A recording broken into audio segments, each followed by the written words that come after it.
Bismillahirrahmanirrahim. İnsanları ən çox düşündürən, ehtiyacı olan məsələlərdən biri də ruzi problemləridir. İnsanlar yaşadığı dövrə və zamana görə, düşdüyü mühitə görə ruzi haqda çıxış yolunu hər zaman düşünürlər. Belə bir məsəl var, deyirlər, Allah doğulmamış, bətində olan uşağın ruzisini əvvəlcədən verir. Əgər bu belədirsə, niyə insanların bir qismi ruzisizlik və kasıbçılıqdan şikayət edir? Cavab odur ki, insanların içində pis xislətli, bədnəfsli və pis gözlü insanlara da rast gəlmək olur. Bəs bu kimi insanlardan bu bədnəfslilik haradan qaynaqlanır?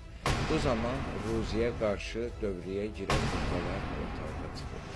Onlar nəfs, həsəd, paxıllıq və xudbinlikdir. Bu kimi xarakterləri yaradan yenə də şeytan və ona qulluq edənlərdir ki, kimlərdir şeytana qulluq edən? Bu haqda növbətcə keçir.